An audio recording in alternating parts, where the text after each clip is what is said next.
What is up, ladies and gentlemen? Thanks for checking out the channel. Today we're going to go over guns and how we can utilize these tools to make our films better.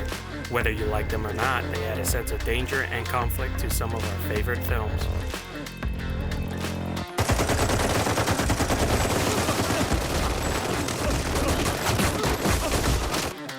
But first, a little history.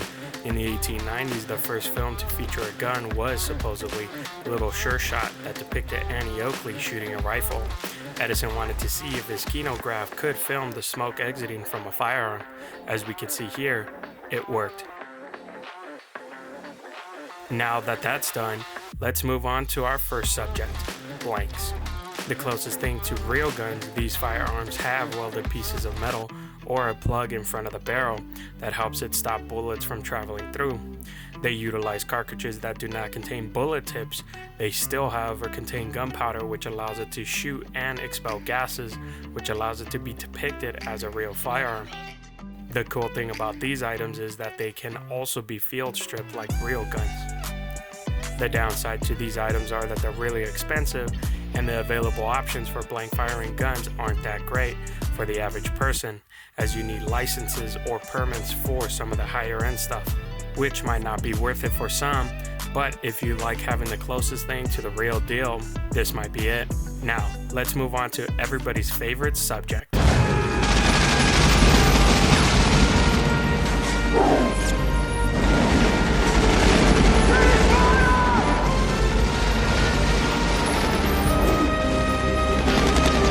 Airsoft, probably one of the most useful tools a filmmaker can use.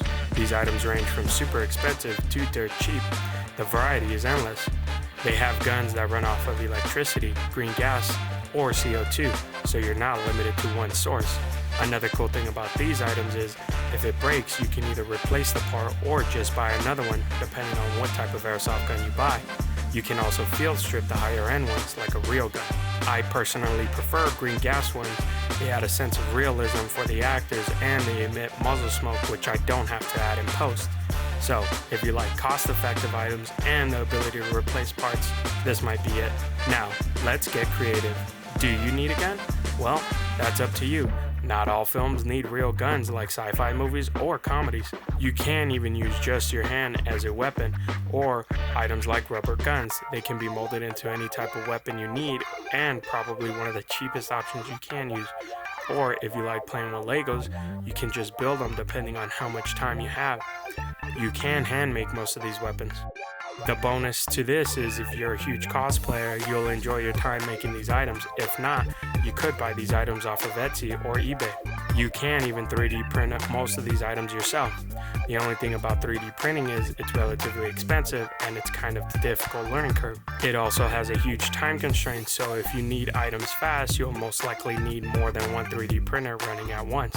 This option may not be for you, but if time isn't an issue, you can just let this set and run while you're outside of your house or sleeping. The great thing about 3D items is that there's dedicated videos teaching you how to make whatever type of weapon you want or need for any situation, but you will have to be willing to put in the time and effort to make these items realistic. Now, we can't have a video without mentioning toys. There's literally thousands of videos of people grabbing Nerf guns and turning them into props. It's almost the same thing as having 3D printed already by the manufacturer. You just have to put in the time to make them look real. This option is super cheap depending on what type of toy you buy, but it's also possibly the best because you could go to a store and just buy it.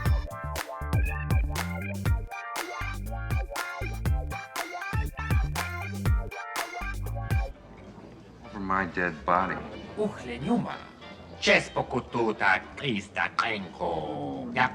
Yes, I bet you have.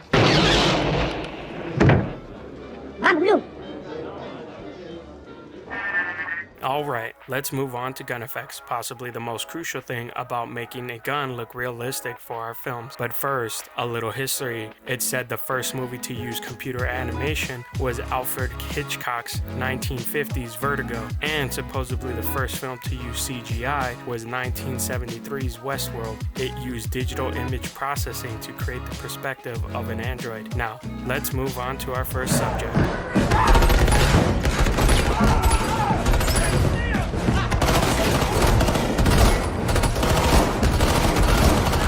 So, computer-generated visual effects. I think everybody needs to learn how to at least add muzzle fire to get a sense of realism. Now moving on to the practical methods, the guys at In-Camera utilize a strobe light and hook that up to a mic sensor, so when firing their gun, the light goes off. The guys at Corridor Crew also do this, but take it to the next level by building it from scratch. I think everybody who's trying to depict a firearm going off should invest in a light to produce light spill, which is way easier to do than adding it in post. You don't need strobe lights with sound sensors, though it may be the best method. You can use flash bulbs from old school cameras, it just takes a little know-how. Or flash cotton. These methods have the least amount of control, but are the cheapest and don't need to be fixed if they get lost or broken. You can just use a light bulb and a switch like Studio 2 Magic does here. Or if you'd like, you can use your hand to cover a flashlight. If you have an airsoft gun, you can buy tracer units and add a piece of tape like the guys at Scott Prop and Roll do. I personally opted to buying a strobe light and a tracer unit for my airsoft gun, so all I have to add in post is muzzle fire. As you can see here, I bought a small strobe light that has sound sensors. I ended up gluing pieces of Velcro to my light with orange gel so it gives it that color tone when a gun goes off. I ended up making a short clip utilizing all three of these items. The strobe light to give me light spill, the tracer unit to give me a sense of muzzle flash, and I ended up adding muzzle fire in post. There's a whole formula to it, but I just wanted to give you an example.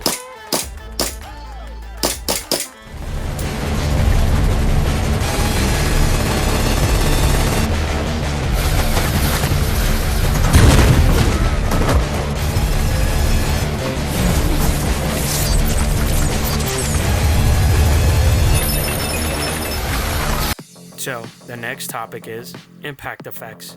Most people know these items as Zerka hits or Hollywood balls. They give the film's ability to depict projectiles hitting or missing their targets. It seems great, right? Well, the biggest downsides are you have to invest in a paintball gun and you need a Pyros license to use these. I was told as a possible substitute you can use party snaps, though I don't know how effective they are. I might look into this, but the two commonly used materials are zirconium and dust. So with that being said, we're going to go over what I believe that every filmmaker should prioritize using in their films. I don't believe we need firearms or Zerka hits. I believe we should be prioritizing lighting techniques and our editing skills with a combination of our camera's POV, forcing our audience to look at an illusion more than showing our practical effects, which I'll show you what I'm talking about in my next video.